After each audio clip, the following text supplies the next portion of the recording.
This process might seem overwhelming, but with a little practice, it can soon become a pleasurable experience. This is perfectly natural. And here we go. It's the comic book bullies. Man, you come right out of a comic book. It's the comic book bullies. You will bow down before me! It's the comic book bullies. Now I am the master. It's the comic book bullies. It's the comic book bullies. Okay. Good evening, creeps and geeks. Welcome to another horrifying episode of Comic Book Bullies.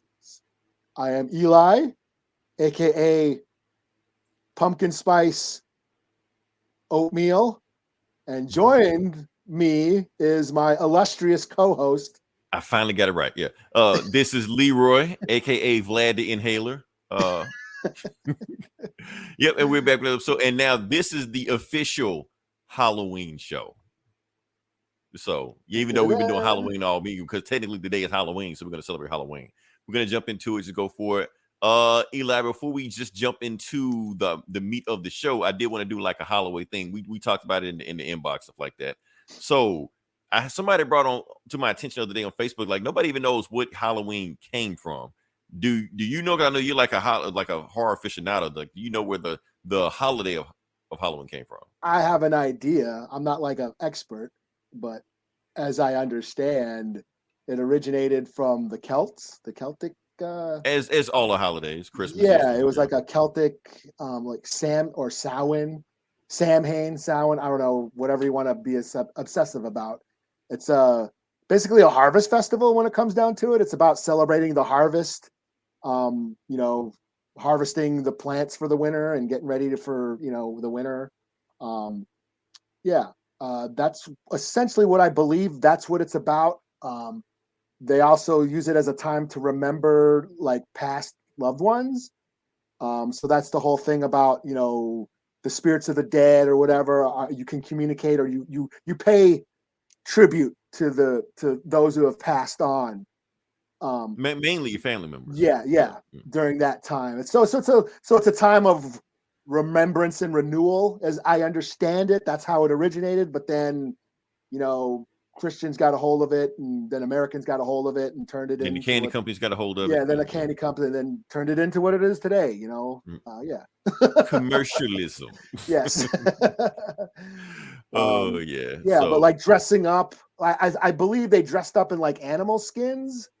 The Celts did animal skins, like deer skins, during this time, again to celebrate nature and the animals and stuff, but also I think that's where the whole thing of dressing up came from, was to dress up as something to welcome the spirits or something. I'm just going by what, which is rambling. This is not Wikipedia. Don't take my word. This is what I learned from Hocus Eli Pocus. said. Hocus Pocus. That's all. That's what Hocus Pocus said. Right.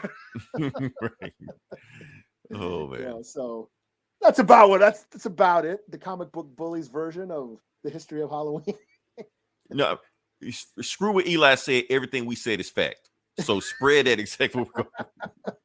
All Hallows Eve, and then it coincides with, what's the next day called? All Saints Day. Latter Saints Day. All Saints Day. Yeah. So that sounds like a church thing, though. So I might just make that up. I think. Yeah. But in the end, it's about, and that's a lot of like pagan or natural tribal people. They celebrated the harvest. That's like a big time of year. You're growing your food, which was life, which kept you alive. So that was like a sacred time, to farm that food that would keep you alive through the winter. So basically, it's everybody's New Year's except the churches. Pretty much. Oh man. Okay. Moving on. We're still gonna stick with Halloween because, like I said, see, even though we talk about all this ghosts and goblins and ghouls and shit like that, since it is dress up, the number one thing that people do on Halloween, well, girls do anyway, dress up as Velma. So that's all you're gonna get, just Velma, just all day long, all day long. That's it. That's Halloween right now. Nobody dress up anything else. Maybe Harley Quinn or Harley. I'm going to say Harley Quinn. Yeah, maybe Harley Quinn. Don't forget them Harleys. Yeah. But the thing is, Eli, this year is different. So everybody did dress up as Velma in the past, but this year is different because canonically, Velma has came out as LGBT because in the new HBO Max commercial cartoon they got, turns out she got a crush on this chick, whatever her name is. I don't know. So since that has happened and it's canonical, she's LGBT, the internet took it a step further. So now it's just not Velma on Halloween. It's Velma and Daphne on Halloween. Now, before you search for these pictures, make sure you turn safe search on. I don't want your computer catching the virus, something like that, because trust me, there are plenty of Velma and Daphne cosplay out there. Even before the shit dropped. Even before this shit dropped, there's just an excuse to just drop even more shit now. Plus, there's other costumes. Everybody has celebrities dropping left and right. You got Chloe Bailey as Storm. I think Kim Kardashian dressed up as Mystique. I didn't have that. But the winner this year, my winner, Keke Palmer. She listens. She pays attention to the internet because you decided to dress up as Storm as Rogue. And before I was just like, I don't know, Eli. I don't know if she could pull this off. But then looking at it, I was just like, I need that. I want that. Did you see the new Megan video or whatever, where it was like she's like a slasher, the mass slasher or something? Yeah. New video? Yeah, it was like a new video she posted. Is like her going around killing dudes and shit. I didn't see it. It's pretty cool gore scenes too. Chopping off. It's like a real video, or just like it's like a straight up like short movie and shit. And she's like all dressed up in like, of course, a skin tight leather outfit with a mask and with big old hat and shit. And she's just going around, slashing dudes. Megan Thee Stallion, she's always gonna come through for Halloween. But like I said, I need this. Give it to me. Just put it in my veins. I should have sent that, man. But yeah, it was like a better slasher movie than the new Halloween. Could be worse. Speaking of not slashers, speaking of new horror movies, we saw a movie. Like I said, it is the Halloween special, so we're gonna review a bunch of Halloween movies. I was gonna sit down and just watch Van Helsing again, but Eli, you told me there was a movie on HBO Max, a new movie I haven't seen before. So like, you know what? Let's switch it up this year. Let's switch it up. Let's watch something else. So we decided to watch Barbarian. Now, I do want to say this: if you haven't seen Barbarian, this review is going to be spoiler filled.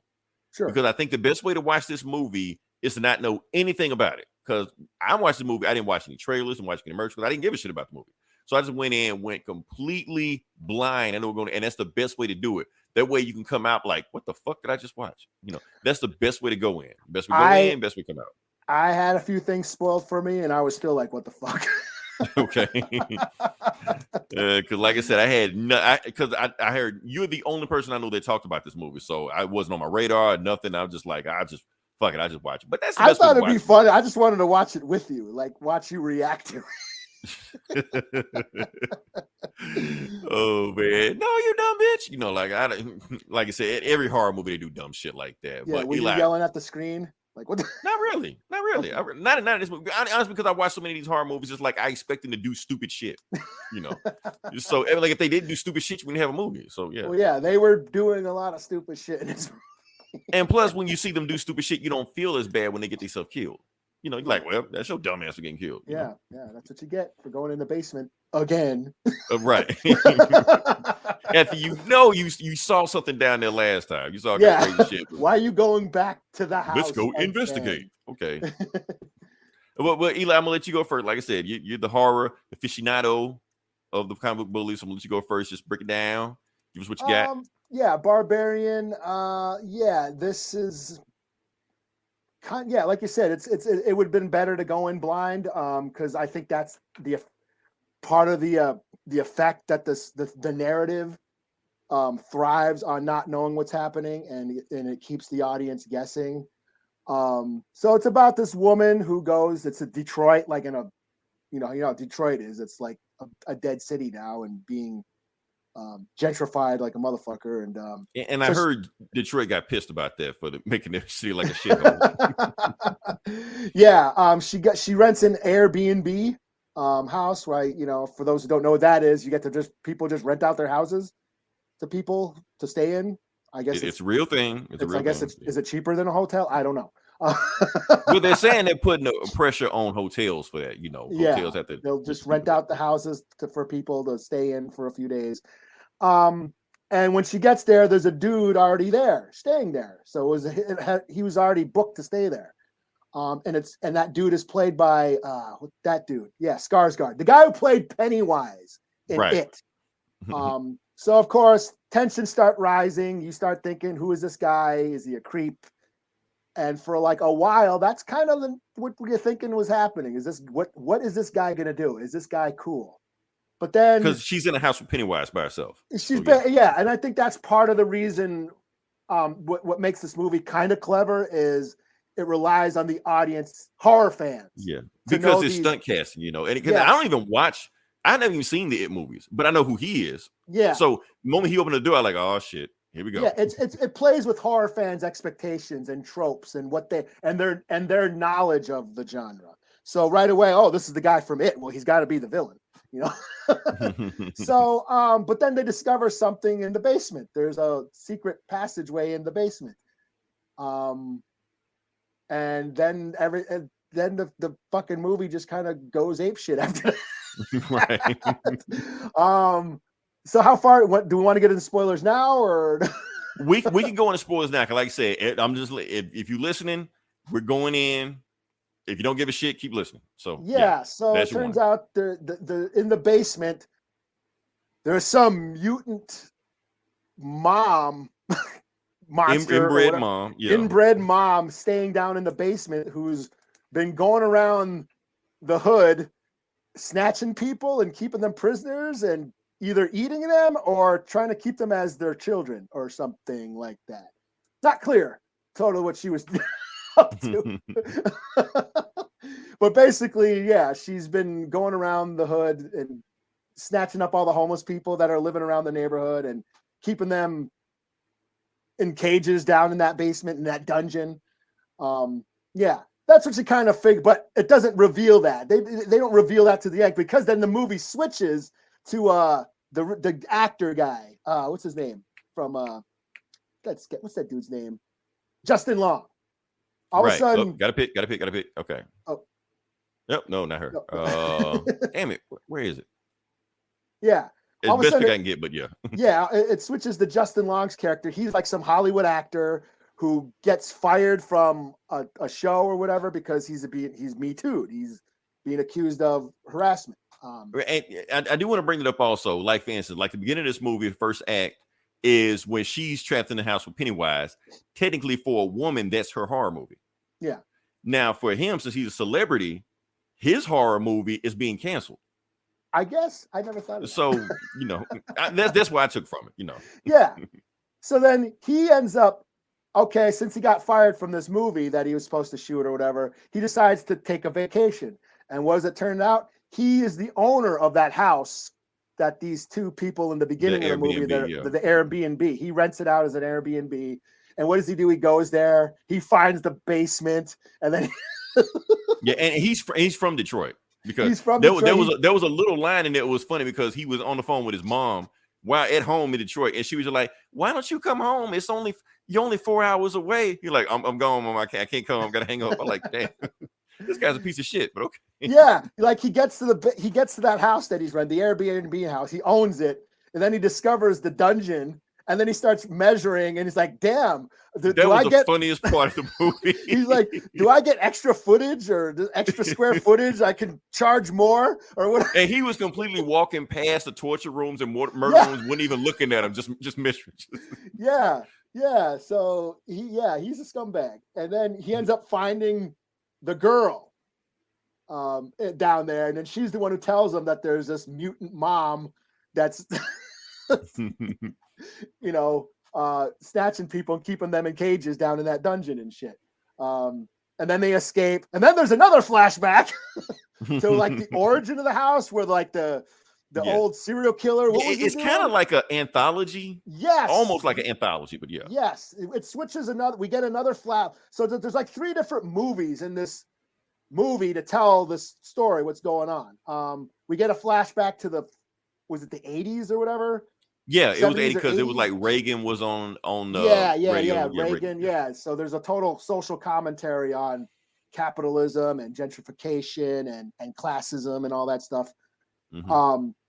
So yeah, that dude's like a serial killer. Was he kidnapping people or kidnapping girls? Yeah, he was kidnapping people, but he was giving birth. So when he goes to the grocery store, he was getting stuff for birth, because when we go back to his house, she was about to give birth. Yeah. So basically, that mutant mom is some inbred.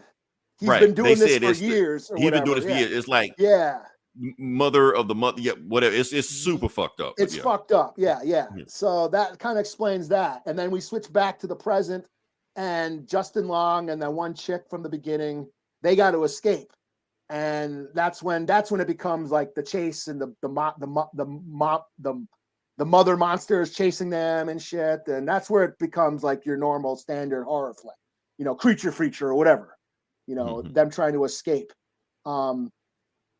And then, she ends up, what was fucked up was when they were on that water tower, and he goes, she thinks, because that mother monster thing thinks these people thought of her as her child, the girl as her child. And then that one gross part that made me gag again, grossed me out, when he made that dude sip the milk, the titty milk. Yeah, I laughed. Well, not even titty milk. When he made him like drink from the titty. I laughed at that because it came full circle. First, I think we need to talk about Justin Long for a second, like his whole character in the movie, because I think they were playing against typing it also. So we look at Pennywise and we're like, oh, he's definitely the bad guy of the movie. But then we look at Justin Long, we're like, oh, yeah, Justin Long. We love Justin Long. But it's vice versa.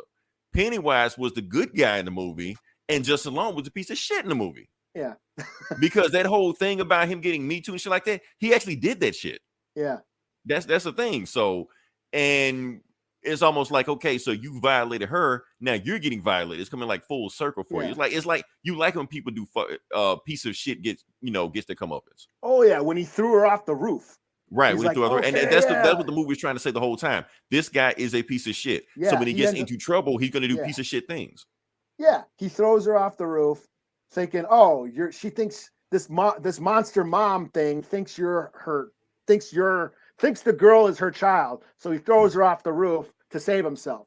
And what does the monster do? Like goes and tries to basically cushions her fall and saves her. Right, saves her life and shit. And then he's like, "Oh, I'm sorry. I like these assholes." Like you slipped and fell. Like, really? That's what you're doing? Okay. Yeah, and try to be. It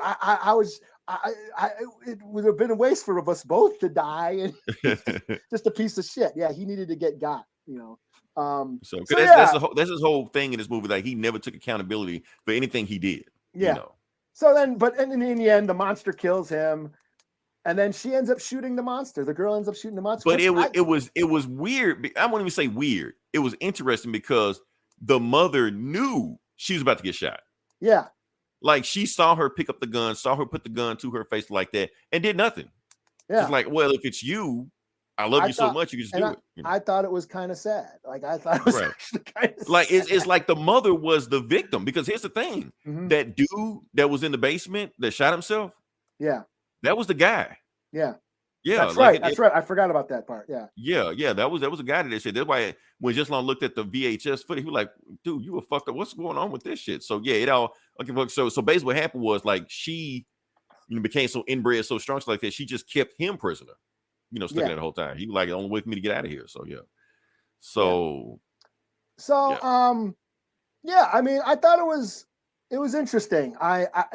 First of all, this movie got really hyped up when it got released in the theaters. It was number one for a while. People were talking about it. People were hyping up. It's the scariest movie ever, like they always do. Of course, I always I'm always a little skeptical because they said that about the black phone, and so I was like, what is that? I mean, it better not be another haunted house because they say about the Conjuring and I was like, is this a haunted house movie? And that's where it kind of got spoiled. I was kind of, it's not a haunted house movie. Okay.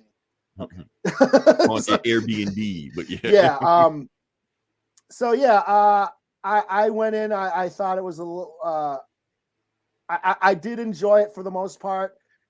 I did think that the way the narrative, the way it kept resetting was a little jarring. You know what I mean? How it kept like, okay, we're gonna reset and do the Justice halfway through the movie. Now it's Justin Long's character, and there's like a second act, and then the flashback for a while. We go back to the 80s. There's like all these, like you said, it was like an episode and like an anthology. Right. I thought that was a little jarring. Now the funny thing is, because I think even when he was driving the car, like in Malibu, he said something about he's from Detroit or something like that. So as soon as he said that, I was like, oh, it's gonna tie back. Just wait. Yeah. So I knew it was gonna happen. So I knew that was a way to keep the audience on edge and keep them guessing. And I thought that was just a kind of an easy way to do that. I don't know if I like enjoyed that, but I thought it was effective enough to where, okay, it worked. Where it did keep the audience guessing. But that being said, this movie did make me jump. I actually jumped at one scene. The first when Pennywise dude when he was crawling. Yeah, when they were in the basement. Crawling. Yeah, they got me too. Yeah. Yeah, when they were in the basement, it's filmed like found footage, and that part was pretty clever. The way it was shot, because you couldn't tell what was going on. All of a sudden, he comes jumping out at you. I went, whoa, shit! And then the monster mom comes and starts bashing it. That I'm like, that's when I was like, what the fuck is going on with this? Yes, like it came out of nowhere. Yeah, that's what I was like, what the fuck? So just for that, I got to give this movie its props, just for getting me. It got me. Now, I want to bring up something also, Eli. You said I was going to say that these, characters make stupid decisions, and I was going to be yelling at the screen, stuff like that. I think the exact opposite. Honestly, she was smarter than most, people in horror movies, for the most part. She was empathetic, yeah. She was empathetic, cool. But as far as like what she was doing through there, like she called the police, something going on. She did have her cell phone in when she was going through there, She did try to get out the house when when she knew some shit was going down. She didn't leave, but she did try to like, fuck this, I'm out, So she did things that I was like, okay, she's not your typical dumb, horror person in this movie. She's a little bit smarter than most, even though she did, like I said, she was empathetic towards the end. She did go in that basement twice. And it makes you wonder if she knew about it. Like she went back and saved Justin Long. I wonder if she knew about Justin Long and stuff he was doing. Wish she went back and saved him. That's because she didn't know anything about it. She just knew he was just a dude, Meanwhile, Pennywise, I think there was like a certain attraction in there, so I kind of see that, I mean, yeah, there was a lot of misdirects. Like, what is this going on? What is happening? Like when she was outside and she was on the phone with somebody, but then you saw that dude come running up the street at her. I already knew what that was. I already knew that guy was trying to save her. You're like, don't go in the house because I know the house. But just that scene, just like, what the fuck? Hey, there's somebody coming. What the fuck? And then and she like struggling for the kids, stuff like that. So yeah, I was like, what the fuck is going on? But yeah, it turns out he was trying to save her. Don't go in that house. Because so I kind of already knew that was him. Just like I knew he was gonna die as soon as he said that. Oh, she'll never come in here. I'm like 3, 2, 1. Here she comes. Yeah. Now, like you said, you got to give the movie props. I got to give the movie props because I give a movie props anytime I see somebody get their arm ripped off and beaten with it. I got to give you props on that. So yeah, mommy saggy tits, fucking right. Oh, a dude played her, right? Probably, yeah. Yeah. They showed it. It was a dude. That was fake prosthetic ticks and shit like that. Hit his dick and whatever. Like, yeah. Now this movie, it reminded me of the episode of the X-Files called Home. Same sort of concept. These inbred rednecks are living in this farmhouse, and they kept their mutant mom under the bed. Kind of sound like Leatherface, though. I mean, Texas Chainsaw Massacre. Yeah, and it did have that episode. Yeah, it totally bit off Texas Chainsaw. That episode of the X-Files. It's called Home. It was actually banned. Fox banned it when it first aired because this was back in the early 90s, and people were like, what the fuck? You know, this is way before Walking Dead and American Horror Story and Hannibal and, you know, all these shit you see, all of these supernatural shit that you just is just common on cable now. You know, this was network TV. They hadn't seen anything that hard on regular TV. And so it only aired once, and then they only repeated it on late night syndication. So they never broadcasted that episode again because it was so disturbing at the time. But it is a great episode, and that's what this movie reminded me of conceptually. These mutant inbred redneck, you know, rednecks in the hood. You know. There's also another horror movie kind of reminds me of. Yeah. Get Out. Yeah. Yeah. I mean, reason I'm saying it because the first act, for one thing, like I said, they're in a house, she's trying to get out of the house, stuff like that. But when she having it, the whole anxiety of being in a house with Pennywise, you know, it's almost like that when Daniel Kaluuya and Get Out was in the house with all those liberal white people, and he had anxiety going out there, and I felt that anxiety. Yeah. Apparently I've been watching Twitter, they're saying like women were getting anxiety also in the house with this guy, like having in the house with a guy you don't know, you know, in an area, you know, so in a remote place, so you can have anxiety with that also. And plus it was kind of like a flip of, it's almost like Get Out for women, you know, because like I said, if a man was in that same situation, you probably wouldn't do that. Like for instance, like okay, so Pennywise opened up the door, saw her out there, you know, he let her in, you know, as one would do, because hell, why not? You know, but what if it was vice versa? What if a woman was in the Airbnb and a dude walked up saying, hey, I need to come to the house? That shit wouldn't happen. She's not gonna let, I don't give a fuck what Denzel, you know, what Michael B. Jordan, she's not letting them in. You know, some women will, but I'm just saying most women wouldn't do that because they understand, like, no, some don't even sound right about this. So that's one thing about that. And they're trying to play throughout that all through the house. That's why when Justin Long, you know, was in the house like that, he's a dude. He ain't scared of shit. You know, why should he be? You know, because it's his house. Also, another reason I relate this to Get Out, because the director of this movie, to me, seems like he's the white Jordan Peele. The reason I say that, because it's this guy. His name is Zach Kregler. Yeah, he's on like that one comedy troupe or whatever. The whitest kid you know. Yeah. So he's also a comedian turned horror director.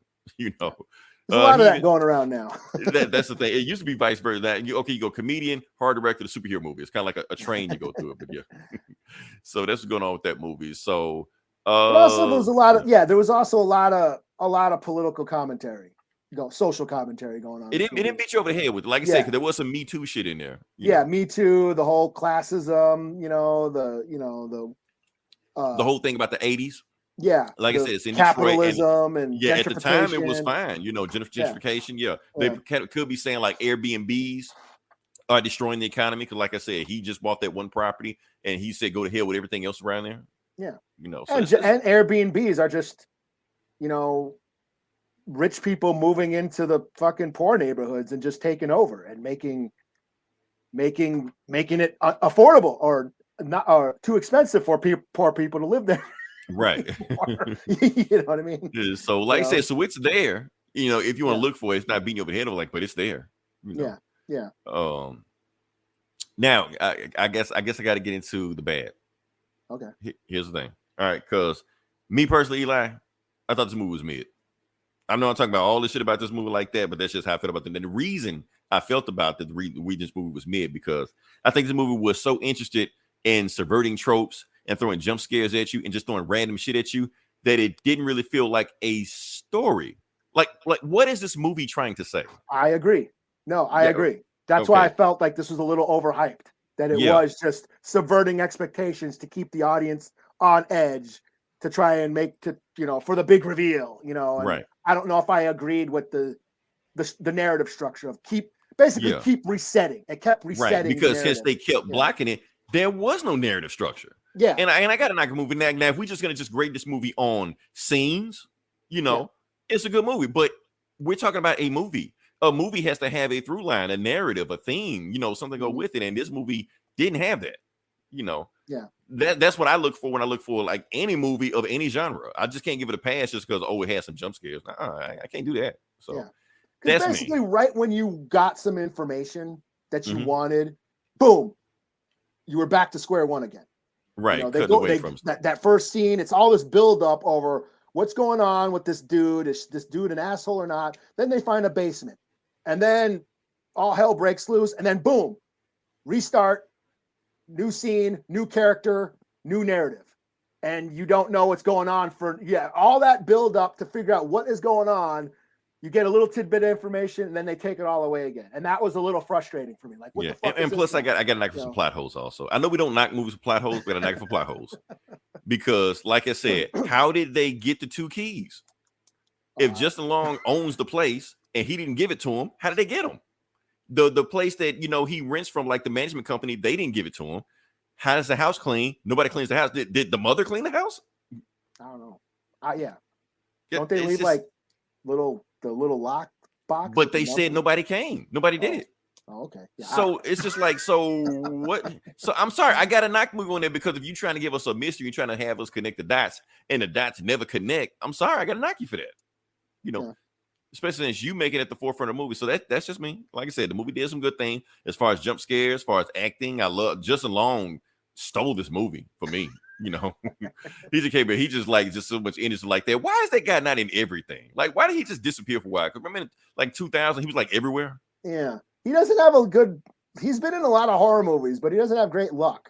He's in like Jeepers Creepers. He gets killed in that. Yeah, Jeepers Tusk. Creepers. He was in Kevin Smith's Tusk, where he gets turned into a walrus, and he doesn't have a lot of luck. I've even heard somebody on Twitter call him the Scream King because he's been in so many horror movies, And he is playing against type in this movie. He is playing an asshole, but he's so likable. You like him as an asshole, but when you like really understand who he is, just like, wait a minute, I'm not supposed to be rooting for this guy.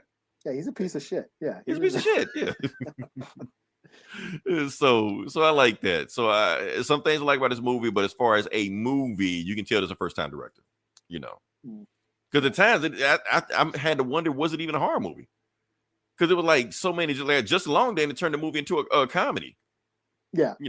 Beginning of the movie, those two were like a rom-com. Yeah. So I'm like, is this even a horror movie? Like, what are we doing? Yeah. But like I said, it was like a build up to try to keep the audience guessing. But then kept resetting itself instead of revealing it slow. I get what they were trying to do, but I don't know necessarily I agree with it. Did I enjoy it? I don't know. Like I said, it made me jump, and I'll give it a thumbs up just for that, because it's rare. It's very rare where I jump. I'm jaded as fuck. I can almost time it. So if you can make me jump, I'll give you a big fuck yeah. But how it was laid out, the narrative, how the story unfolded, I don't know if I was into that. I didn't. It was a little frustrating where it kept resetting itself. So yeah, I agree on that with you on that. Let's say that's why I was hoping you would like change my mind on what I thought about this movie. Like, okay, what is the overall theme of this movie, or what is the movie trying to say? And honestly, all the stuff I was saying, like, that's me grasping for straws. He might not even saying like, why the fuck is the movie called Barbarian? Yeah, I think it was trying to like be clever. Like, who is the barbarian? Like, right. Yeah, which I don't care. I don't really. I don't want to give it. I don't care to give it much thought. This isn't Pearl or X. Right. But it's still making me think, Right. But they putting on that level. That's this is the best horror movie of the year. I'm like, okay. You say so. It was a little overhyped, I mean, some like some of the ride was cool, but overall it was okay. It was okay. That's why I didn't want to do a whole show on. Yeah, I was wondering. Like, honestly, I was gonna let you do a whole show because I wanted to see how you can make a whole show of this movie. Like, impress me, No, man, I read some shitty comic books that I'd rather talk about. Right. I was gonna take a week off. I was gonna smoke a cigarette or some shit. I was like, you talk about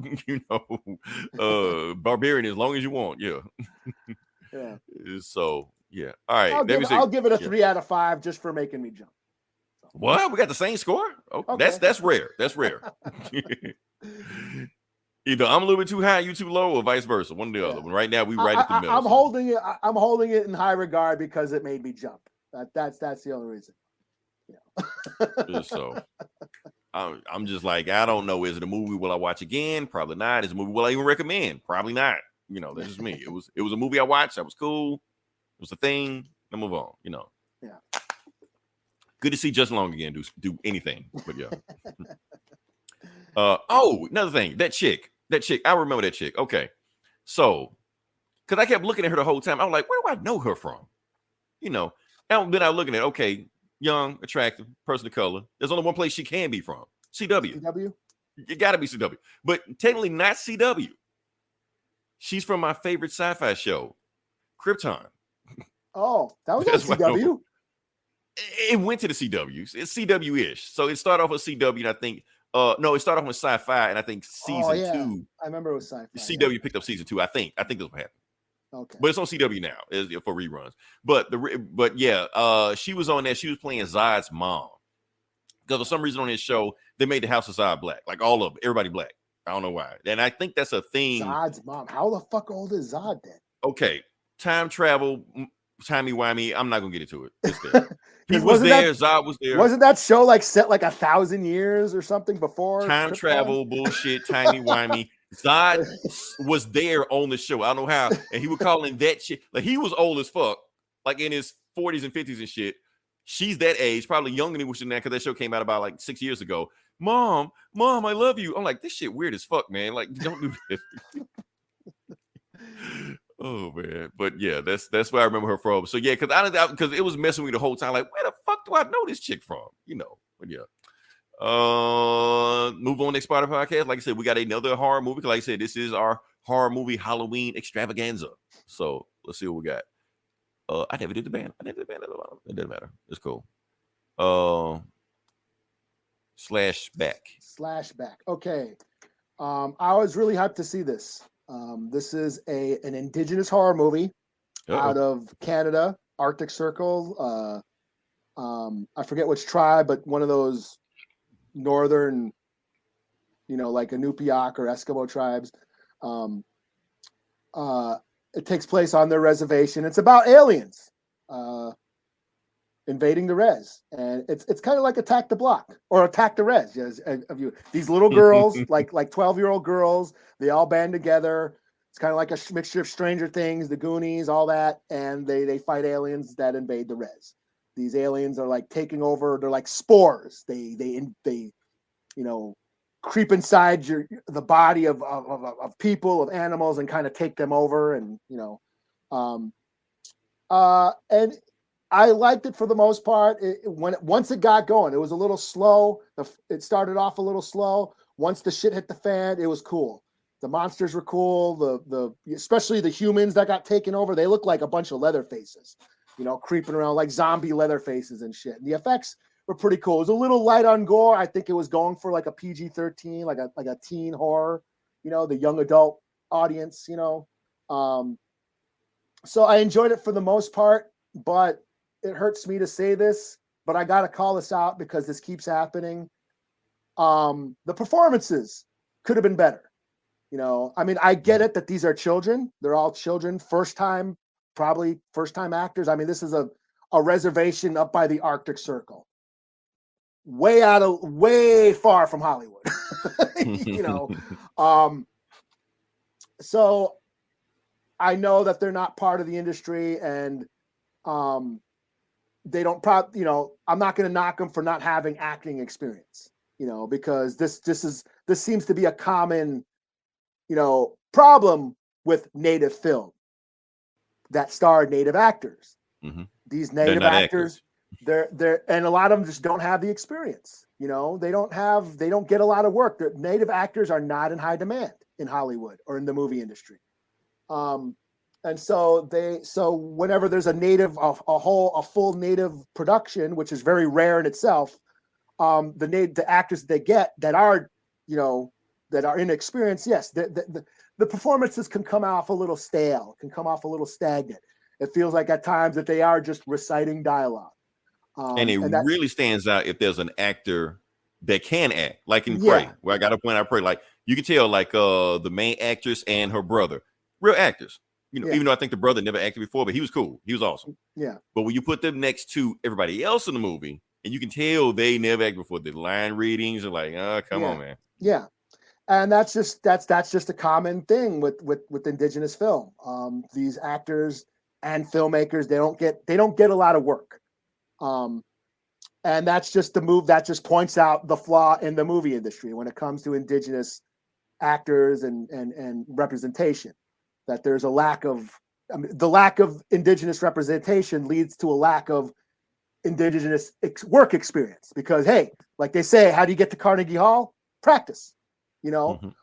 You see, you know, yeah, I mean, I get it. These are a bunch of kids, a bunch of like, you know, tween girls, you know, trying to like, you know, act and, you know, saying these witty millennial dialogue. And I get it. Some of it's funny, some of it lands, some of it doesn't. But I'm not going to knock them for it for not having the experience. I mean, these aren't the kids from Stranger Things who've been like acting since they were babies. Right. You know, doing and then theater even that show alone, 4 seasons or something. Yeah. Yes. Doing theater and commercials since they were like toddlers and shit. You know, this isn't the Goonies, you know, or E.T., Drew Barrymore, you know. And that's the thing. I'm not going to like, we saw what happens with child actors in Hollywood and the fucked up shit that happens to them. And I'm not wishing, you know, Drew Barrymore's life or Corey Feldman's life on any kids from the Res, you know what I mean? Right. But, you know, you can see that the consistency of their work, that they have, that they are comfortable in front of the camera, that they're comfortable with their performances and performing. So that's what I'm saying. You know, there's not a lot of enough work for Native actors to hone their craft so they can perfect their craft and get better at their job, you know. And yeah, that's what I'm saying is like, you know, it's cool that Native films exist like that. And that's the thing. It's a miracle that films like this exist. Like a genre movie about kids fighting aliens on the res. That's a miracle that this movie exists. This, Blood Quantum, all that shit. Because the movie industry doesn't even count natives as a demographic. You know, they don't consider Native film profitable. You know, Rutherford Falls, the creator, the woman who created Rutherford Falls, that TV show on Peacock, which is now canceled. She even said that it was the journey to get that show made was a struggle because the studios were like, who's going to watch this? There's no audiences for Native shows, Native media, because they don't consider natives a profitable demographic. So because of the business, they're not going to blow the money on, you know, a demographic that they don't think exists.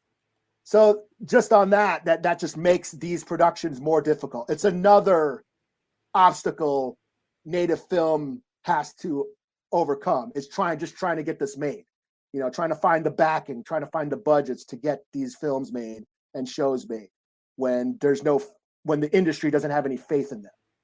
So, as much as I enjoyed this movie, I have to point that out, you know, the performances could have been better, but it's not their fault. I'm going to blame it on the industry that doesn't give Native actors enough chance and enough work to get the experience to get better at their job.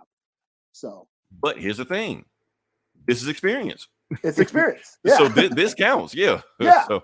I mean, this movie, like conceptually, yeah, it's again, with the social commentary, it's about invaders coming to the res. They have to fight off invaders. Yeah, they're aliens, but you know, this is back to colonization. Alien, you know? right? We talk about sci-fi. Aliens have always been a metaphor, now something like that. Normally, aliens are us.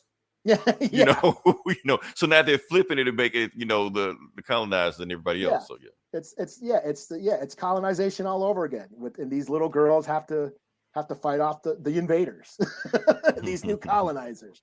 You know, so yeah, I liked a lot of the themes and the storyline. Like I said, once it gets going, once the shit hits the fan and the reservation is just being, invaded by these zombie alien fucking pod people monster things, it's cool. It takes off and it gets cool. So I give it a 3 out of 5. You know, and I don't want to knock it. I don't want to knock these. I mean, for what it was, these kids did great for what it was.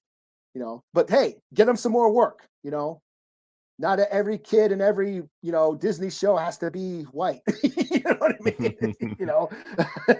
Get them some work, get them some jobs, give them some commercial, even if it's just a commercial, get them on some commercial. Let's have some natives on commercials, because I don't want to see this. Like I said, Rutherford Falls has already been canceled. Reservation Dogs is still safe. but I feel we're starting to come to an end on the new native trend. And like I said, I'm old. I've seen this come and go. Every 10 years, some natives get popular for a while, and we get some native content for, a year, and then slowly we disappear again. I feel like here we are on another trend that's starting to come to a close. We're getting all this native content right now. Reservation Dogs, Rutherford Falls, which is now canceled. Prey, It would be cool if this wasn't just a trend and we're not seen as a novelty. I mean, what's going to happen? Some 10-year-old native kid is watching, Prey or Rutherford Falls, and then they're going to be the one that's tried 10 years from now. Yeah. I just hope natives don't disappear from TV screens for 10 years. Well, that's true too. Yeah, that's you know what I'm saying. That's what I'm saying. It's like that's what we had native werewolves with Twilight about a decade ago. That didn't take off like I thought it was. Like I thought it would. Because everybody was Team Jacob or Edward. Which one was the vampire? The vampire, yeah. Dances with Wolves, that won a bunch of Oscars, and for a couple of years we had some native flicks and some native shit. Walker Texas Ranger was going as long as the white guy was in the lead, yeah. So I just it would be nice if we just natives can still keep getting this work in. So that's all. Cool. All right, can you move on next part of the podcast? Sure.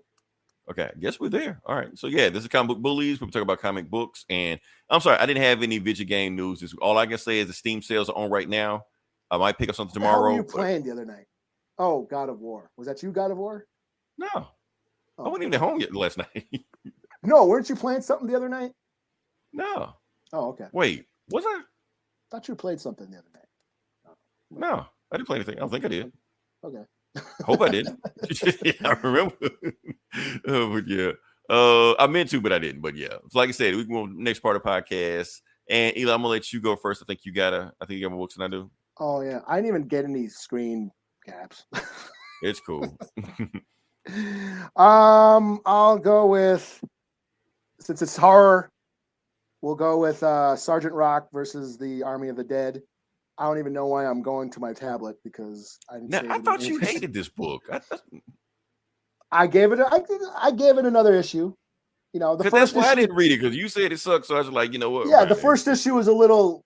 Yeah, it was all build up. It was all like exposition, a lot of exposition. This issue is all action. This makes up. Well, damn. It's all action. They're on the mission. Yeah, the first issue was all them building up the mission, preparing for the mission. This issue, they're on it. They're on it. And it's action. The shit's hitting the fan already. And I did enjoy this issue. So what is this? This is Sergeant Rock. He's an old school war comic book hero back from the 40s. When did he pop up? 30s or 40s? Probably 40s, something like that. Yeah. As a comic book for the soldiers fighting in the war. And kind of like he had a Howling Commando team or whatever, Sergeant Rock and the whatever. Easy Company. Yeah. Easy Company. Yeah. This is written by Bruce Campbell, Ash from the Evil Dead. And they fight Nazi zombies. So Hitler has been raising dead soldiers and bringing them back as zombies. And in the last attempt to win the war, Sergeant Rock and his crew have to go in and destroy the warehouse the factory, the zombie soldier factory in Germany. So, and that's where this picks up. And it just shows the beginning of this is hilarious. It's like I saw that part where the zombies they're in the bar each other. Yeah, they're in the bar getting Nazi soldiers are in a bar getting drunk and shooting each other and laughing because they already dead, so they can't die. So. Yeah, they're all laughing. At one point, they start brawling, and one of the fucking zombies punches the other zombie's head off, and the head rolls down out the window and down the stairs and shit. So total Evil Dead slapstick horror comedy that you'd expect from like an Evil Dead type of feel. And it's Bruce Campbell writing, but it just follows Sergeant Rock and his boys, traveling through the behind enemy lines, ducking low from the zombies, getting in a little firefights with zombies here and there. There's like a truck chase where they blow up a truck full of zombies, find a bunch of supplies, a bunch of uniforms that they're going to use, and then they find the factory. They find the factory where the Nazis are making the zombies, and it turns out that Hitler's doctor is in charge of it. And so like, oh shit, if that doctor's around, that means Hitler's right around the corner. And then they get into another fight with zombies, they end up blowing up a building, and they're like, we got to get out of here. And then they got to dip out, and that's where to be continued. So it was a very action-packed issue. They just drop you in, and it's just all action. A lot of fighting and zombie killing. So I enjoyed it. 4 out of 5. Makes up for the slowness of the first issue. Damn, man, I thought we was in solidarity. I dropped this book. I like if Leroy says, Eli said, "Fuck this book." I say, "Fuck this book." No, there wasn't a lot of shit on. It's the fifth week, so you know how the fifth. Yeah, week I was like, I'll get Sergeant. I'll check out. It's Halloween. I'll check out Sergeant. All right. Speaking of Halloween, let's talk about our favorite Halloween subject, Superman. No, I'm not gonna do Superman. I'm not gonna do Superman yet. I'll do Judgment Day. This is 6 of 6. This is the last issue. This is the finale. So I know Gomer's happy to hear that. So this is it for this book. I don't even know if I'm gonna do this whole thing. I might just do like the high points and just move on from there. Let me see. But anyway, for the last book left off, some of the X-Men, some of the Avengers, some of the Eternals have snuck into the space god, the progenitor. So now he's oh damn, that's cool. Whoa. Oh, trippy, you're not high. Don't worry, people. Or maybe you are. I don't know. If you are high, I apologize. I know they fucked you up. So yeah. Oh damn, let me get to it. So yeah, that's going on right now. So the X-Men try to get the progenitor. Progenitor is about to destroy everything, but he can't destroy everything because the machine, which is Earth, won't let him do it. So yeah, so it's going on right now. So let's get past that. Let's go here. Let's get us out of here. Sorry, we're behind. There we go. All right, I'm gonna just hit the high points. All you need to know: Progenitor destroying everything. He can't destroy everything because the machine won't let him destroy everything. So he's like, okay, the machine won't listen to me, then I will make the machine listen. So he decides to just burrow to the center of the Earth, where the machine controls everything. They got the Moses split the Red Sea and shit like that. I get the imagery. Yeah, they like, okay, we don't have that much time. Hopefully the Avengers / Eternals / X-Men can figure out a way to stop the progenitor from destroying the Earth, because all they got to do is just touch the loom at the center of the Earth and everything's get destroyed. So they finally work their way in, and they see like the brain of the progenitor. He's just there, just some dude just there controlling everything. And they're like, okay, but now when they're in there, the Eternals realize that the X-Men can't control them because psychic powers don't work in here. So when Jean's is like, okay, well, I'm gonna just kill this guy to be done with it. And that's when, bam, she gets smacked by A.X.E. Like, no, so the Eternals won't let the X-Men kill the space god because they're programmed to make sure that happen. So they can't kill him. So they're like, well, shit, there's only one way to beat him. We got to talk him down. Just reason with him. That's the only way we can do it. So what they do is that, so yeah, he's there at the center of the Earth, about to destroy everything. Then they send an Eternal driven by Exodus to fight the progenitor, which he holds up for like a little way. All it does kind of like distract him. That's about it. But yeah. And while they're doing all that, they're talking to the progenitor, just like, okay, so what do we do? So basically, they tell him that, okay, space guy, you were, and who joins in? Not the evil guys, the nomads, the Nimrods. Nimrod joins in, the Sentinels join in, Orcus joins in, try to fight the progenitor also. So the humans see humans fighting, the space god. And they realize that, okay, the only way that we can stop him is talking to him. So what they do is that they tell him that you're not a god because you are flawed. And Siri tells all the humans on the other planet that the Eternals' secret to immortality, like they're not just immortal. Every time they die, they sacrifice a human to bring themselves back. So now the humans know that the Eternals aren't as good as what they thought they were also. So they judge Circe, and when they judge Circe, the space guys are like, well, you got to go. So he just evaporates Circe out of existence. She's gone, dead. That's it.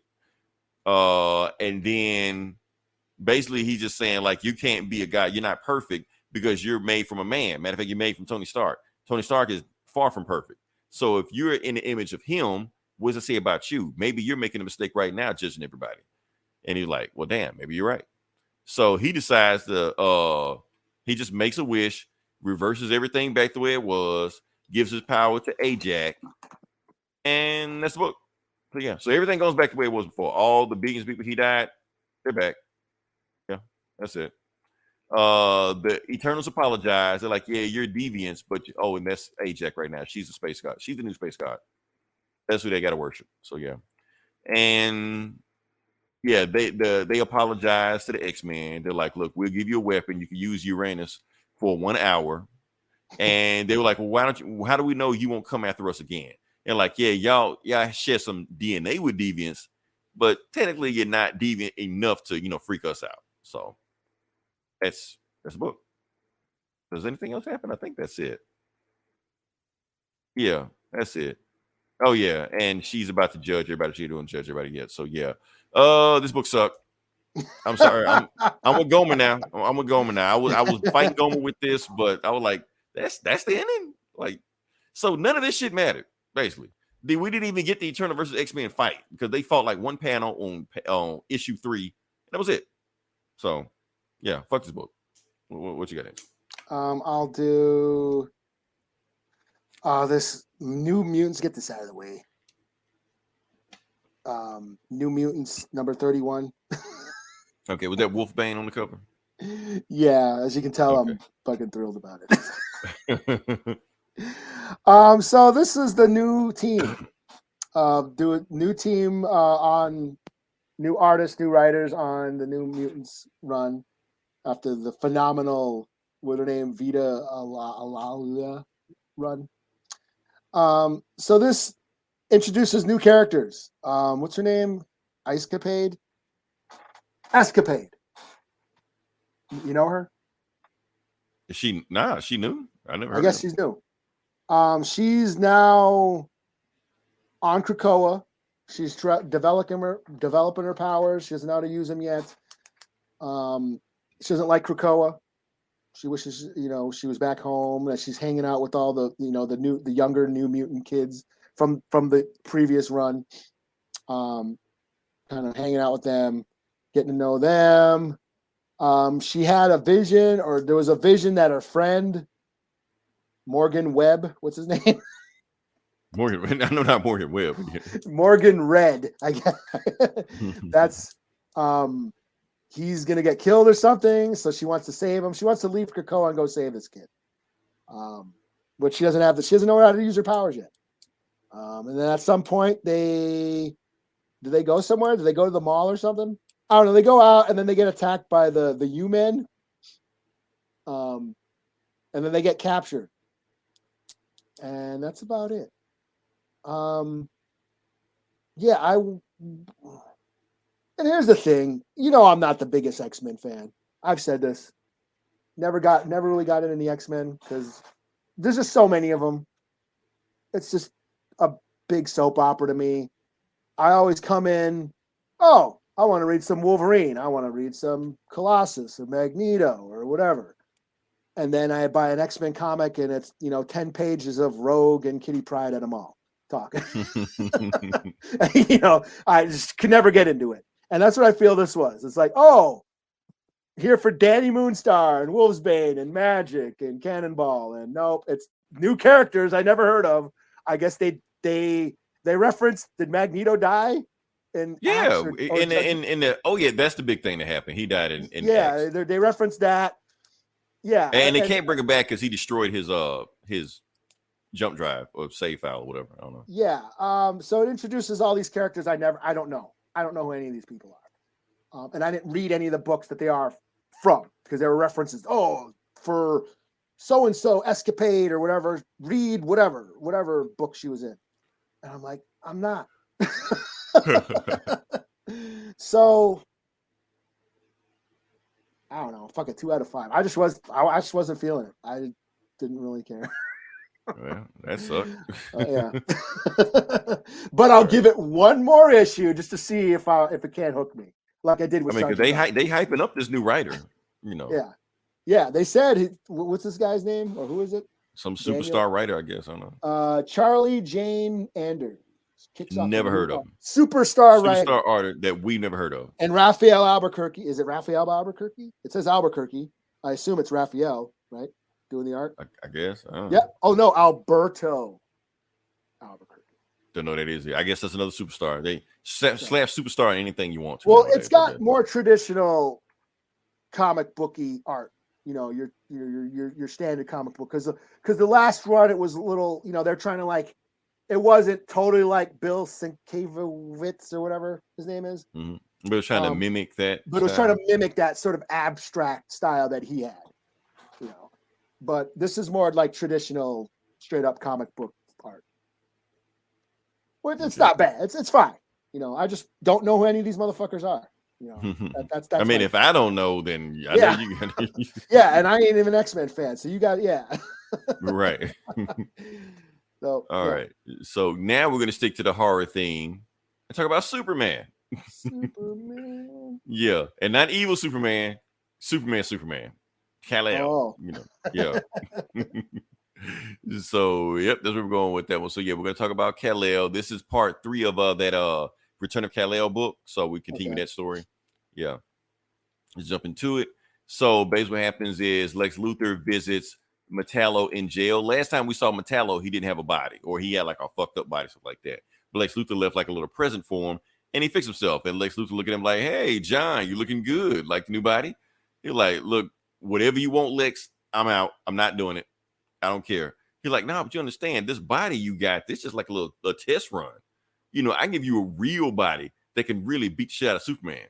All you got to do is just do everything I tell you to do." You're like, "Lex, I'm not doing anything for you. Look, I don't care. I know you're going to have some kind of crazy ass scheme and you're going to fail again. Superman's going to beat the shit out of you again. And when he does, I want you to tell him, I said, how you doing?" But then Lex is just like, this is not a negotiation. You're going to work for me. This is not, I wasn't asking. Because I did look at your medical reports, and because you've been jumping out from middle brain to middle brain this whole time, like that, your human brain is dying. So you got a limited amount of time to live unless you work for me. You're like, "Well, I don't care. If I have to work for you, then just let me die." And that's when Lex Luthor kind of like freaks out. So like, "You can do the fuck I say," but he catches himself. He's like, "Okay, let's try another tactic. How about your sister? Your sister visits you every week, but if you die, she has no family left. So just think about that, Metallo." Then he leaves, and Metallo's just, stuck in Stryker Island by himself. Meanwhile, we got Superman. He adopted 2 more kids, and Lois is taking him to the zoo. And they meet Bibbo. Bibbo's an old school 80s Superman ally. He's just a friend. He owns a bar.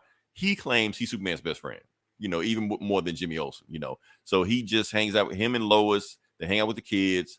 And, they eat ice cream, shit like that. Meanwhile, Superman, while he's doing Superman shit, he's looking at them, from space. He can see them just to make sure they're okay, Meanwhile, some other shit is happening. He's just like, "Hold up, something ain't right here." He feels something is wrong. So right when he's about to, then they get some kind of explosion. And Bibbo's helping the kids out. They see some explosions, stuff like that. They see what's going on. And it turns out it's Decide and Darkseid's kids, Orion and Calabac. And they're just like, "We're here because Superman awakened the first god," or some shit. He did some shit in War World that I didn't pay attention to, or I didn't read.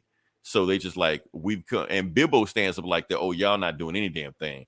I'm gonna bust some skulls." So he decides to run at Orion. Keep in mind, Bibbo is just a regular dude. He doesn't have powers. And he's running at Orion, who's a new god. And he's thinking, and Calabac's like, "Oh, I ain't killed a human in weeks. Let me kill me a human." And then that's when he gets blasted with heat vision. He's like, "Yeah, you're not gonna kill a human at all," And that's when Orion's just like, "Superman, you fucked up bringing World here and unleashing the new god here, and now you have to answer for your crimes." He's like, Superman, like, "I don't know what the hell you're talking about." Then Metron shows up. He's like, "Yeah, Superman, you fucked up. So you got to pay for what you did." And then that's when Decide is just like, nah, Superman didn't awaken the new god of whatever. That boy did. The boy did. So he was just like, okay. Orion's just like, okay, well, the boy's coming with me, Superman. So just move out the way, and he's coming with me. And they were like, no, that's not happening. And then he's getting a flashback of when Jor-El showed up and took John away from him, because when that happened, he didn't think anything about it. Then John got kidnapped, tortured, and beaten by Ultraman in Earth 3 and came back 5 years later. He don't even recognize his own son anymore. So anybody what happened to John, why he's older, that's why, you know. So Superman's like, nah, that's not happening again. You're not touching the boy. And that's when, like, and then Orion puts his hands on the boy, and then Superman smacks the shit out of Orion. He's like, I told you, don't touch the boy, you know. And everybody got their cell phones out there, like, oh, here we go. Superman fight. We got a Superman fight in the zoo, you know. And that's when now you got Superman versus Orion and Caliban. Now, one-on-one, he can take both of these guys one-on-one. Together, I don't know. We have to see. Next issue. But yeah, some other bullshit happens. Don't really care. Yeah, that's the book. So this is just kind of like a setup for the next book. That's all. You know, not too much. Like I said, we're finally get some action. I don't know. But yeah, what you got next? I'll do the Roadie #3. The Roadie. Okay. This is Tim Seeley. This is basically a roadie who works for like metal bands, loading equipment. That's what a roadie does for their live shows. It turns out he's also a warlock. He worked for some rock star that got famous, made a deal with Satan, I think. But now the demons are after his daughter, so he has to go rescue his daughter, who is a teacher and a rapper. I don't know. Okay. So the book starts off where she like almost got fired from her job for like offensive lyrics. But then she's attacked by these like demons, and then her dad shows up and says, "Hey, I'm your dad." Didn't know her. So there's that. And then also there's some rich guy that I think is in cahoots with the demons, and he's laying down his allegiance to the demons or something. That's about it. It's just a warlock and his daughter fighting demons. It's all right. I'm not feeling it like I would, but it's doing just enough to keep me intrigued where I'll check it out. But it gets kind of convoluted, not sure exactly what the deal is with everybody. So I'll give it a 3 out of 5, but not enough demon fighting yet. It's a lot of exposition, basically. He may be on the way. Yeah. And we're 2 issues in. So yeah, 3 out of 5. Okay, cool. Next book I'm going to do, I guess this is, I don't know if this is horror theme. It may be horror theme. We'll kind of go with it, which I'm shocked you actually didn't read this, Eli. Yeah, I'm a little strapped for cash this week, so I wasn't buying no fucking Black Label books. No Black Label? Not even Riddler Year One? I saw, I was like, oh, it's a Black Label. Black Label, you got to pay the price for Black Label. So yeah. So that's what's going on right now. So I read the preview and I almost bought it, but I'm like, no, I got, I better stop. Maybe I'll pick up the next issue.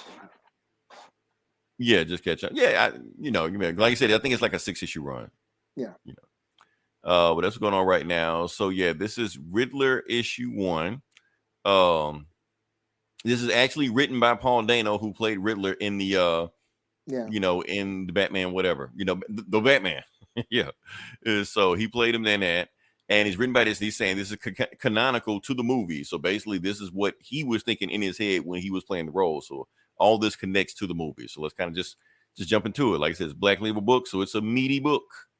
Let's get into it. So basically, you got most of the book is just Paul Dano or the Riddler, just having nightmares. He's working at some shit job. I think he's an accountant or some shit. He just He's just cooking the books, but he also does like posing in spare time. It's him. His name is Edward Nashton, which it says down at the bottom.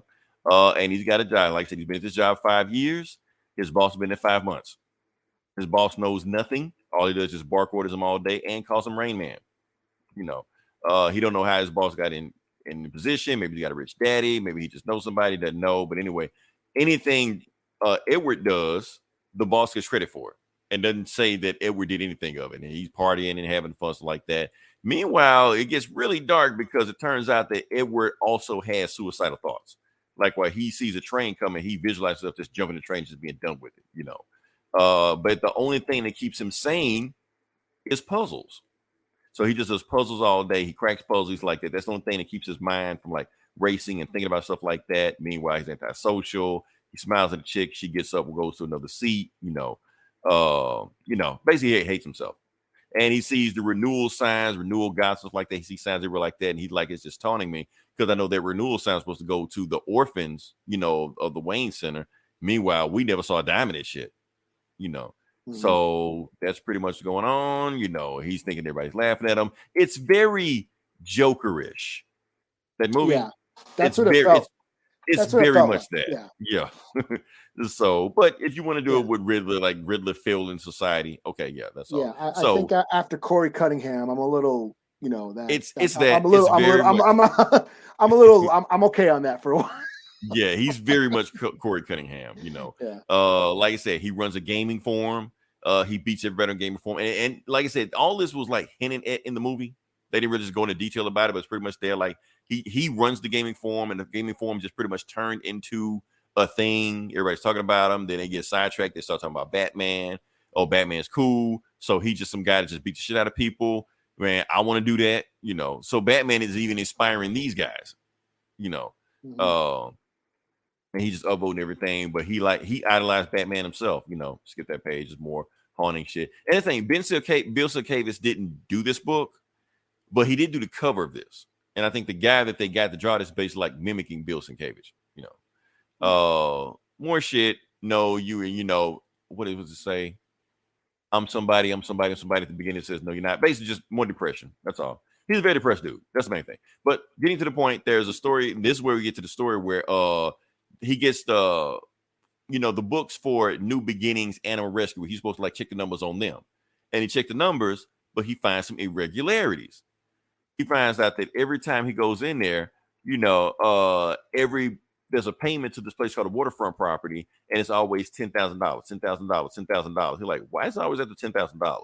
And he realized the reason it has $10,000 is because the computer can't catch it if it's 5 digits, but he can because he's smarter than the computer, So he decides to tell his boss. He's like, okay, this shit ain't adding up, He decides to go through, over him, decided to go to his boss's boss, and he follows him, to before he get there, he sees some chick that's getting, about to get whatever. And Batman comes out there, beat the shit out of these guys, and that's it. Meanwhile, when he leaves and the chick just looks at him just like, why didn't you save me? You just sit there and just ran behind a car, you piece of shit, and she ran off and just like, damn. So, and then he tells the forum, Batman is awesome. Batman is this. And it's like, yeah, what kind of gun was you packing? So that's pretty much it. And then you get Riddler's origin story, just like where you see Batman in in front of the parents and shit like that. You see Riddler in front of just a bunch of hoodlums that got the shit beat out of him. Like I must become the Riddler. And that's when he tries to tell his boss that I found some irregularities on the thing you sent me. He's like, let me talk to the boss and see what's going on with that. So he goes up there, talks to the boss, and the boss tells him everything you just saw. Don't worry about it. And he said, matter of fact, he invited me out to lunch. He invited you out to lunch. Why he invited you out to lunch? You didn't do shit, So he follows his boss to that same restaurant, that was in the movie. If I can get there. That cafe or whatever. The cafe that was in the movie, the same place, yeah. So he goes there, sees the boss. He basically tries to tell the boss of the boss that, yeah, I found some irregularities on there. Somebody needs to check out those numbers. And he's just like, look, tell you what, Edward, everything you just saw, pretend like you didn't see it. Because I'd hate to, call the police on you for stalking me, after hours, because I don't know who the hell you are, So you do that, forget you saw everything, and I go by my business, That's when you know, he's still pissed, realized there's nothing he can do.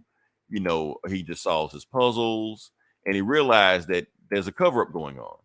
You know, I'm trying to see what else happens here. Yeah, Batman still beating the shit out of people. Oh yeah, he goes. I just skip to the end. All right, so basically that whole animal shelter thing, the guy is under. Basically, he finds out that the animal shelter is a front for exactly what you think it is. It's a front for, you know, for somebody. Well, Falcone, Maroni, somebody like that. They like that. And then he sees the Iceberg Lounge, and he sees not only his boss's boss going to the Iceberg Lounge, but he invited his boss to the Iceberg Lounge. That's the lunch he was talking about going to. So like, why the hell are they going into the Iceberg Lounge? You know, why are they even around here? And they get, you know, escorted in by a prostitute and stuff like that. And Riddler's like, okay, this shit makes sense. And I think that same chick is the same blonde chick that was killed by Falcone in the movie. I think. But I'll go back and look again. Annika or whatever. Annika or something like that. I think that's her, you know.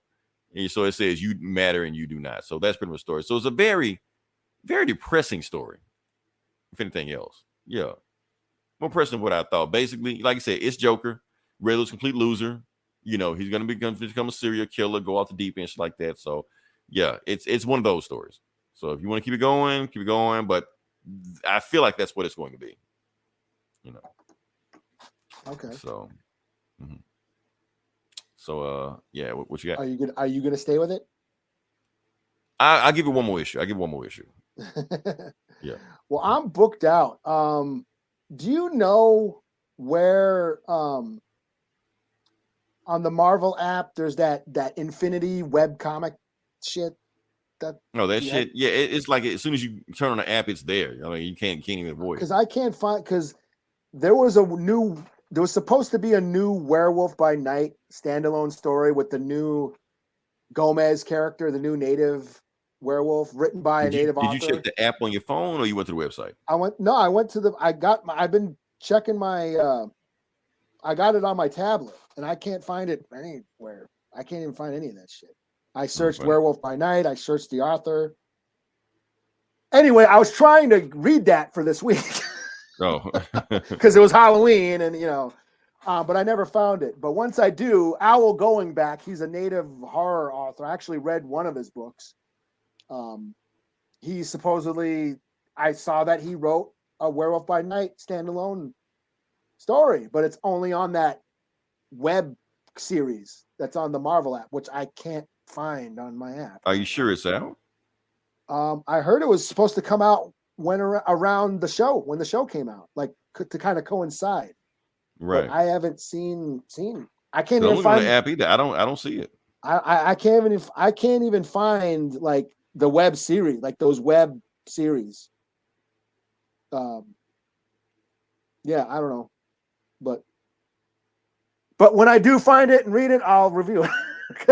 I do see. What you said the guy's name was again? Owl Going Back. Yeah, I found it. Did you? I'm looking at it right now. It's under Marvel's Voices. Marvel's Voices. Yeah, it's not it's Marvel's Voices Werewolf by Night. It actually came out early this month. Okay. Is it that native shit? That native? I thought that was just a reprint of that. It might have been. Because I'm looking at it right now. Owl Going Back. Yeah. Going Back. Allison Sampson. Yeah. Yeah, that came out. It's Marvel Voices number 19. Okay. Yeah, I didn't see that at all. Anyways, I'll read it. I'll read it next week. Dr. Vic, what's going on? What's up? About time. Yeah, Vic, we record at the same time, but yeah, appreciate you for jumping in. Yeah. I'll review it next week. I mean, yeah, because it didn't come out this week anyway, so yeah. You actually could have been reviewed it. Yeah, I just can never find it. I still don't know where it is. I will send you a link. After the show. That being said, listen this long, definitely like, share, subscribe. Like I said, we got next week will be November. Holiday season. I'm pretty sure a whole bunch of stuff's gonna start happening. We'll kind of go from there, I believe appreciate everybody. It's Indigenous Peoples Month. I thought that was this month. No, it's next month. No, we had Indigenous Peoples Day. Oh, okay. Now November is Indigenous Peoples Heritage Month. Oh, okay. Well, We'll keep it going then. We'll keep the party going. Yeah, should I try and find the comic book characters or attempt? I want Red Wolf. I want Forge. Red, yeah. Powwow Smith. Right. All the characters you avoid, you try to stay away from. You got to review them. You got to give us a whole like wiki page on them. You know. Yeah, that ain't happening. This character sucks. This character sucks. Like I said, until then, this is Leroy. This is Eli. We'll talk to you guys next week. Same bullet time, same bullet channel. Hey, Jason. What's up, Aaron? Ain't that Snoop Dogg over there? Was that nigga with that blue coat on? Hell yeah, that's Roll up on the side of him, man. roll your window down. Man, hand me my motherfucking Glock, man. Give me another clip. Smoke this food. Yeah, roll the window down. Okay, there you go. Hey, man, you Snoop Dogg? Snoop? Huh? Snoop Dogg, you know? You Snoop Dogg? Fuck that, nigga, man. Man, get that phone, man. Get him, man. He trying to run, man. Jump on that phone, man. I don't give a fuck. Yeah, nigga. What's up? Nigga? Yeah, motherfucker. Yeah, nigga. What left, nigga? Yeah, nigga. You's a dead motherfucker now. Met a hit jam from White Lord. As I look up at the sky, my mind starts tripping, a tear drops my eye. My body temperature falls. I'm shaking and they breaking, trying to save the dough. Pumping on my chest and I'm screaming. I stop breathing, damn, I see demons. Dear God, I wonder, can you save me? I can't die, my boo-boo's about to have my baby. I think it's too late for praying. Hold up, her voice spoke to me and it slowly started saying, Bring your lifestyle to me, I make it better. how long will I live? Eternal life better forever. Or will I be the G that I I make your was? life better than you can imagine or even dream of. So relax your soul, let me take control. Close your eyes, my son. My eyes are closed. Murder was the case that they gave me. Murder was the case that they gave me. I'm fresh up out my coma. I got my mama and my daddy and my homies in my corner. It's gonna take a miracle, they say, for me to walk again and talk again. But anyway, I get fronted some keys to get back on my feet. And everything that nigga said came to reality. Living like a baller low, having money and blowing hella chronic smoke. I bought my mama a Benz and bought my boo-boo a Jag. And now I'm rolling in a 9 Triz AL Dog Red. Just remember who changed your mind, cause when you start set tripping, that ass is mine. Indeed, agree, proceed to smoke weed. Never have a want, never have a need. They say I'm greedy, but I still want more. Cause my eyes want a journey some more. Really though. Check it out. Now I lay me down to sleep. I pray the Lord, my soul to keep. If I should die before I wake, I pray the Lord, my soul to take. No more endo, gin and juice. I'm on my way to Chino, rolling on the Grey Goose. Shackle from head to toe. 25 with a Izzel with nowhere to gizzo. I know them niggas from the other side recognize my face, cause it's the OG Eagle Double G LBC. Mad dogging nigga, cause I don't care. Red jumpsuit with 2 braids in my hair. Niggas stare as I enter the center. They send me to a level 3 yard, that's where I stay. Late night I hear toothbrushes scraping on the floor. Niggas getting they shanks, just in case the war pops off. Cause you can't tell what's next. My little homie baby boo took a pencil in his neck, and he probably won't make it to C22. I put that on my mama, I'ma ride for you baby boo.